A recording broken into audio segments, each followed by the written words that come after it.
Those who have swords and know how to use them, but keep them sheathed, will inherit the world. And that's another thing I've been telling. Yeah, no kidding. That's a lot different, man. Difference. That's a big difference. It's so great. And so, like, one of the things I tell young men, well, and young women as well, but the young men really need to hear this more, I think, is that you should be a monster. You know, because everyone says, well, you should be harmless, virtuous. You shouldn't do anyone any harm. You should sheath your competitive instinct. You shouldn't try to win. You know, you don't want to be too aggressive. You don't want to be too assertive. You want to take a back seat and all of that. It's like, no. Wrong. You should be a monster, an absolute monster, and then you should learn how to control it. Do you know the expression, it's better to be a warrior in a garden than a gardener in a war? Right, exactly. That's exactly it. Yeah. And that's exactly right. And so when I tell young men that, they think, well, lots of them are competitive. They're low in agreeableness, you know, because that's part of being competitive temperamentally. It's like, is there something wrong with being competitive? There's nothing wrong with it. There's something wrong with cheating. There's something wrong with being a tyrant. There's something wrong with winning unfairly. All of those things are bad, but you don't want people to win? What's the difference between trying to win and striving? You want to eradicate striving? Well, it's the uncomfortable feeling that people associate with losing. When they've personally experienced it, they look at losing as they've been oppressed or they've been hurt. But what they don't understand is that is the motivation for growth.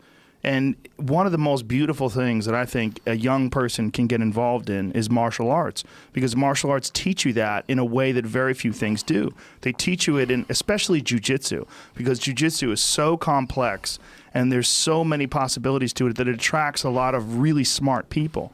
If you think of jiu-jitsu, you would think of like brutish individuals engaging in this hard martial art. If you go to a real good jiu-jitsu school, you see nerds. You see a bunch of like really smart kids that really get obsessed with the possibilities of this physical language.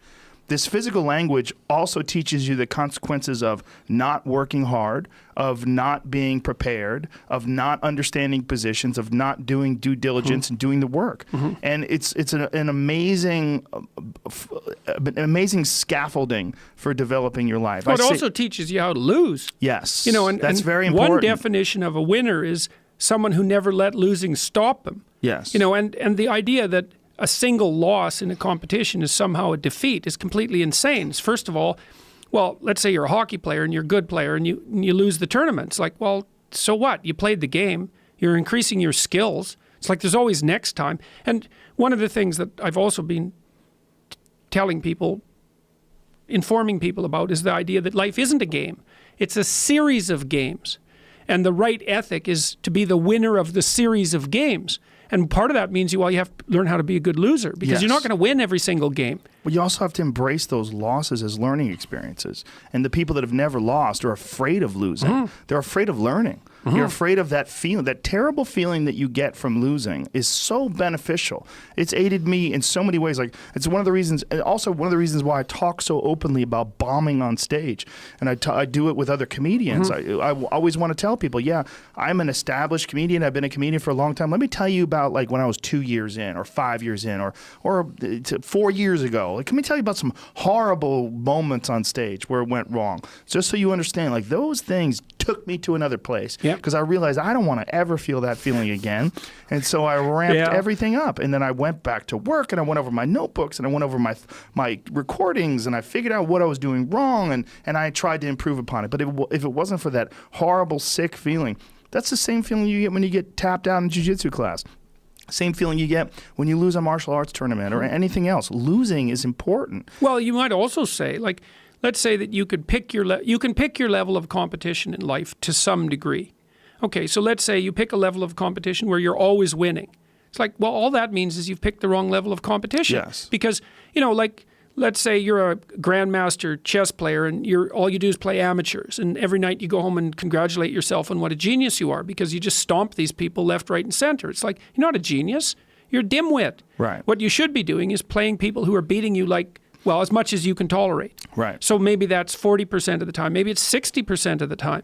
But that way, because to be a winner, you want to be disciplined. You want to know what you're doing. And then you want to be on the edge where your skills are being developed. And if you're going to be on the edge where your skills are going to be developed, you're at a place where losing is always a possibility. Because otherwise you're not pushing yourself beyond your current capacity. And so one of the things that I've outlined in 12 Rules for Life is a theory of meaning. Because meaning, as far as I'm concerned, the sense of meaningful engagement is the antidote to malevolence and suffering, essentially. Because you want to have a life that's so engaging that you think, despite the fact that I'm limited and that we're mortal and that life is tragedy and there's evil in the world, despite all that, this is worth doing. And I think that there's a technical meaning that genuinely exists, and that's the meaning that you get when you're in a domain where you have some discipline and some skill. So you're laying out your competence and your ability, but you're simultaneously pushing yourself to develop past where you are. That's really engrossing. And what that is doing is expanding your competence. And so life is suffering and betrayal in many senses of the word.